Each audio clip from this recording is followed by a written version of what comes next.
So let us begin with the first angular measuring device, which is sine bar. So this is the picture showing sine bar. So I will explain it later on. Sine bar works on the principle of sine of an angle, and the maximum angle that we can measure using sine bar is 45 degree. We can measure even larger angles, but there is an issue of accuracy. So generally, uh, angles less than 45 degree are measured using sine bar. And sine bar is not a complete measuring instrument. So sine bar alone will not give you the value of the angle that you are measuring. In addition to sine bar, we need a datum on which the sine bar is kept. So generally surface plates are used for datum. Auxiliary equipment is required for sine bar, and indicating device like dial gauge is needed. So we need three things along with the sine bar to uh, to complete the measurement. So this auxiliary equipment is nothing but slip gauges. We use slip gauges along with the sine bar for measurement. Sine bar is made up of high carbon, high chromium and corrosion resistant steel. And you can see at the base of the sine bar there are two cylinders of equal diameters. So this is the picture of the sine bar. This is a schematic represent various parts of the sine bar. There is an upper surface which is flat, smooth surface, and generally this upper surface is in contact with the component. There are relief holes provided to reduce the weight of the sine bars, and there are two end faces. This is the right end face and this is the left end face, and at both the ends you can see the rollers. Okay, so this is the ruler at left end, this is the ruler at right end. The diameters of the roller are same, and the axis of the cylinders of those rollers are parallel, and the distance between the ruler or the size of this sine bar is determined by the distance between the rulers, and there are sine bars available having the distance between rulers as 100 mm, 200 mm or 300 mm, and this is the lower face of the sine bar. So this is the actual picture of the sine bar. Okay. The rulers are shown here, then uh, the distance between the rollers for this sine bar is 300 mm, which is engraved on the sine bar. Okay. The relief holes are provided to reduce the weight of the sine bar. So how to use the sine bar? Okay. The setup for using the sine bar is shown in this picture, in both pictures actually. So as you can see here, capital L is the length between the centers of the rollers.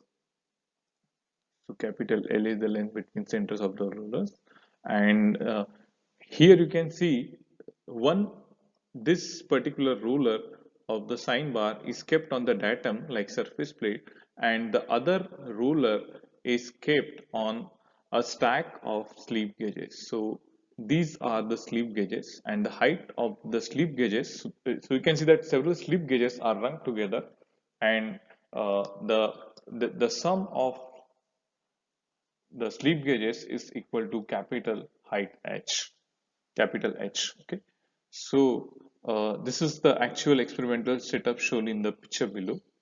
Along with sine bar and slip gauges, a dial gauge is also required. Okay, and in this picture, the angle to be measured is theta, and this angle is constituted by the lower surface of the sine bar and the datum on which the roller of the sine bar is kept. Okay, so as you can see, if we can actually construct a triangle here. So starting from the center of this roller,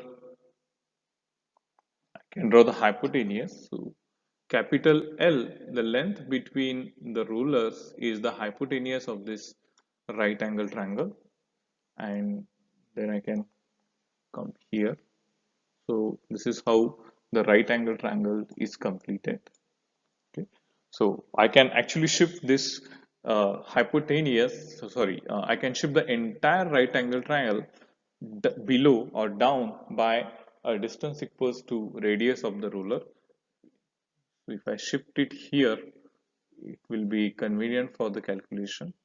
As the radius of both rulers is same, I can then shift this triangle here. So now I can write the, sorry, it's not correct. So I can now write,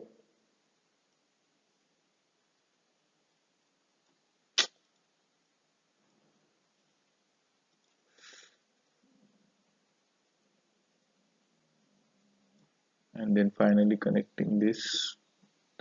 Okay, so this side of the right angle triangle is capital H. The hypotenuse of the right angle triangle is capital L. And then I can write sine theta. We know that sine theta is equals to opposite upon hypotenuse. So sine theta is equals to H by L. And then I can calculate theta by taking inverse. So theta is equals to sine inverse H by L. Sorry, this should be L. It's not 2. It should be L. Okay. So in this picture or on this slide, the component whose angle to be measured is not shown. Okay. I will show it on the next slide. Okay. So on this slide, the component is shown and we want to measure this angle of the component. Okay. So this is the component. Okay. And we want to measure this angle of the component.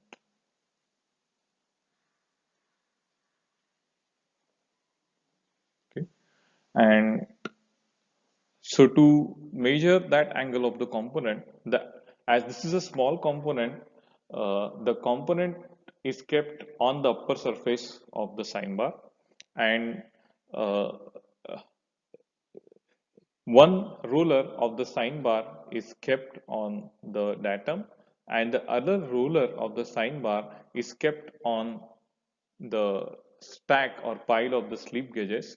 Now, to determine the height h, because we don't know what is the height h and how to combine or uh, how to combine slip gauges for our purpose. Okay, so that this angle theta that the lower surface of the sine bar makes with the datum is equals to the angle that we want to measure. Okay, so logically speaking, when the upper surface of the component, so this is the upper surface of the component, so we go on increasing the height of the uh, sine bar or this roller, we go on raising this roller until the surface of this component becomes horizontal, and this is ensured by using the dial gauge. Okay, and uh, what we do is we go on adding the slip gauges till the the upper surface of the component becomes horizontal. Okay, so that's how this setup has resulted. Okay, remember that we don't know height h. Okay, so again this should be h by L.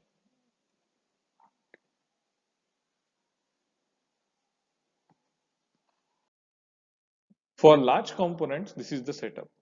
Okay, because if the component is large, then we cannot keep the component on the sine bar. So generally sine bar is not that big enough. Okay, then what is done is component is kept like shown here. So this is the component, and this component is kept on the datum like surface plate, and then the sine bar is kept on the component.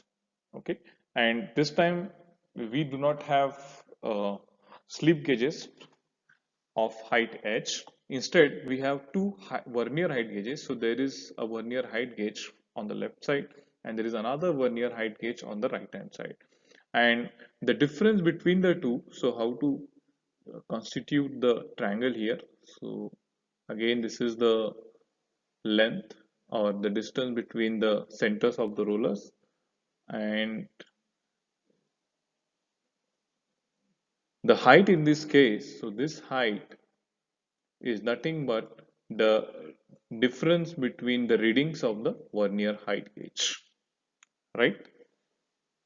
So this is height h, which is the difference between the height in this vernier height gauge and that vernier height gauge.